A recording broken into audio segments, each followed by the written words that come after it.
अगर आपकी mother in law कलेश करती हैं या गुस्से में रहती हैं, तो इसका जवाब आपको एंशिएंट बुक मनुस्मृति में मिल जाएगा। इस बुक में मदर इन लॉ के नेचर को 6 कैटेगरीज में डिवाइड करा हुआ है। फर्स्ट कैटेगरी में आती है ये मदर इन लॉ। ऐसी मदर इन लॉ पावर और प्रेस्टीज के पीछे पागल रहती हैं, नई डॉटर इन लॉ को अपना एनिमी समझती हैं। इनको डर सताता है कि इनकी सत्ता इनके हाथ से न निकल जाए, तो ये अपनी डॉटर इन लॉ के खिलाफ फैमिली मेंबर्स को मैनिपुलेट करती रहती हैं। सेकंड कैटेगरी में आती है ये मदर इन लॉ। ऐसी मदर इन लॉ का दिल बिल्कुल माँ जैसा होता है। ये बहू को अपनी बेटी समझकर प्यार करती है, उनको प्रोटेक्ट करने के साथ साथ घर में पीस और धर्म को भी बनाए रखती है। थर्ड कैटेगरी में आती है ऐसी मदर इन लॉ। देखने में ये बहुत अच्छी लगती है, केयरिंग लगती है, लेकिन इतनी इनसिक्योर्ड होती है कि घर में हर किसी को अपने कंट्रोल के अंदर रखना चाहती है, इसीलिए ये भी मैनिपुलेटिव होती है। फोर्थ कैटेगरी में आती है ऐसी मदर इन लॉज, ये अपनी डॉटर इन लॉज के साथ फ्रेंडली होती हैं, किसी भी तरीके का डोमेस्टिक या इमोशनल मैटर में उनको फुल सपोर्ट करती हैं। फिफ्थ कैटेगरी में आती है ये मदर इन लॉ। ऐसी मदर इन लॉ घर की पॉलिटिक्स से डिटैच्ड होती हैं, चाहती हैं कि डॉटर इन लॉ सारी रिस्पॉन्सिबिलिटी संभाले ताकि वो अपने आप को स्पिरिचुअली इवॉल्व कर सके और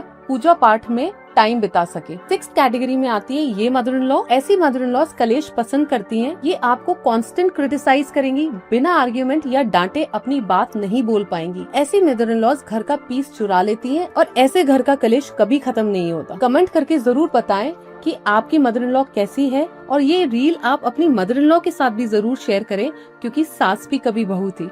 जय राम जी की।